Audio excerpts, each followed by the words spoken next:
Good evening from New York. I'm Chris Hayes. The man arrested for the violent shooting attack in the New York City subway this week made his first appearance in federal court today. The judge ordered Frank James to be held without bail, not that surprising, on charges of carrying out a terrorist attack on a mass transit system. Now, that terrorist attack is sort of a technical legal term in this instance. The James apprehension comes amidst both the trauma of yet another mass shooting in America, an all too common occurrence in this country almost daily, as well as an intensifying debate on policy grounds and politically across the country about crime, policing, and justice. Specifically, what policing is for and what we want it to do, and whether we need more or less police to accomplish that, bigger or smaller police budgets.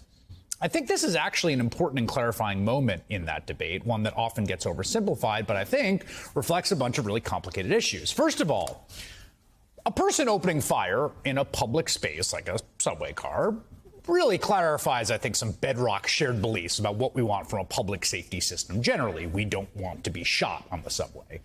We don't want to be shot in walking down the street randomly, right? And if someone does open fire on people in the subway, if someone shoots people in the subway, I think we're sort of in consensus. We want that person to be apprehended quickly. We don't want them roaming around freely. And indeed, when the subway shooter was apprehended yesterday afternoon, the commissioner of the New York City Police Department tweeted this triumphant, I would even say braggadocious statement, quote, "Frank Robert James had nowhere else to run or hide and is now in NYPD custody. The work of our detectives is second to none, and the dedication of our patrol officers is never ending." New York City Mayor Eric Adams, himself former police officer, echoed that tone. My fellow New Yorkers, we got him. We got him. Okay, now that's true, and it was great news. I think there's relief that this man was no longer at large. Again, he's charged with this crime, innocent until proven guilty. But he had been roaming free around New York City for nearly 30 hours after he shot 10 people on a subway. He was, and I think people realize this retroactively, spotted around Brooklyn and Manhattan. Later on the morning of the shooting, James was seen entering a subway station at Park Slope, a Brooklyn neighborhood north of where the shooting took place. Then the next morning, New Yorkers reported seeing James in Lower Manhattan, first near a popular cafe called Dimes, where you can get an oat milk latte. And this is all while police were fanned out across the city searching for this guy. Anyone who was in New York saw tons of them all over the place. In the end, just to be clear, Frank James called himself in. A senior law enforcement official has confirmed that James actually called the Crime Stoppers tip line, told them he was at a McDonald's on the Lower East Side of Manhattan. He even described the clothes he was wearing and the green backpack he was carrying. And then, on top of that, it was astute observers like these three men who spotted James while they were installing a security camera, who pointed police in the right direction. I was doing the business security cameras, and we showed this guy. I was with my cousin and the amigo guy. And I see him, the guy, and we say, "Oh my God, this is the guy." We were ready to call the police. We saw the two guys from the police department pulling up on the street. So we go to them. We tell them, "Oh, he's like 1 block away. He's over there wearing a cap, carrying his bag, and going over there." We went with them, and they catch him right away. Zach, they're not a professional broadcaster, but showing some pretty good technique in the interviewing.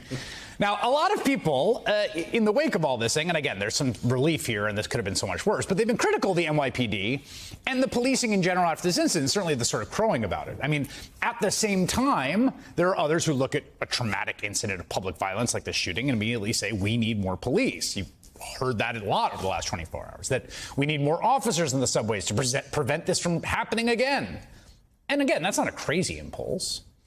But those who are critical of the way policing does work, right, point out that we already have a lot of police, a lot in the transit system. We had thousands of officers out looking for Frank James, and in the end, they didn't really find him. I mean, he called himself in, and citizens spotted him and directed him to police, which, again, brings up the question, what exactly is policing for? We don't ask this question a lot in our public debates, and there's a lot of demagoguery and anger around this. It's really the existential question we're facing as a society and what we've been arguing about without ever really naming. What is policing for? Just look at what was happening in Harlem early this week, where New York City police officers and the Parks Department cleared out a long-standing fitness club in a public park. according to the Parks Department, for violating park rules. They didn't have permit to have that fitness equipment there, but at the same time, people in the neighborhood say it served as a safe place for kids to participate in healthy activities, to stay out of trouble and away from violence. So you look at this and you think, is this what policing is for? Do we want policing to do that? And then, of course, there's the truly upsetting story coming out of Grand Rapids, Michigan, where a white police officer shot and killed a black man after a struggle at a traffic stop. I am not going to play you the video of the shooting, which is, like so many of these videos, just unspeakably upsetting. But it shows the officer lying on the man's back before appearing to shoot him in the back of the head. This is after the officer pulled him over because his license plates did not match his car. Now, the man was a 26-year-old immigrant from the Democratic Republic of the Congo who had lived in the area for 5 years, Mr. Loyola. Again, I think there is a broadly shared consensus across all sorts of lines, I would imagine, that this is an awful situation. It shouldn't have happened. This should not have been the way this man's life ended. I think a lot of people would look at that and say maybe the traffic stop should not have even taken place. But of course, there's a lot of room for debate between that and the reality of violent crime going up in this country. I mean, and it is. Just look at the increase in the murder rate over the last couple of years. It was up nearly 30% in 2020, another 6% in 2021. In the first month of this year, New York City saw a nearly 40% increase in the overall crime index compared with January 2021.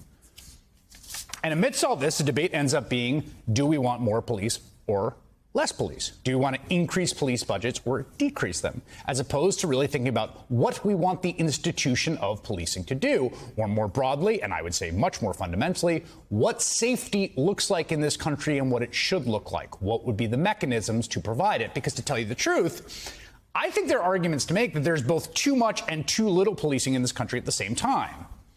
There are too many young men of color and generally marginalized people being stopped, whether in traffic or just on the street. And yet at the same time, look what happens with the most serious crime, homicide. We all know the phrase getting away with murder, an idiom that describes zero consequences for the most egregious of actions. But that is increasingly the reality in America. Homicide clearance rates for the number of murders actually solved hit a historic national low in 2020 of about 54%. Think of that. That means nearly half of all murders went unsolved. That is crazy. Half the people who commit murder are literally getting away with murder. And we have been seeing a real reactionary backlash build. On the one hand, there's an impulse to add more cops in the interest of increasing safety. On the other hand, there's a reform community that is skeptical of that, but also been, I think, a little slow to acknowledge that violence, some of the serious crimes really are going up, that it's not a, phantasm.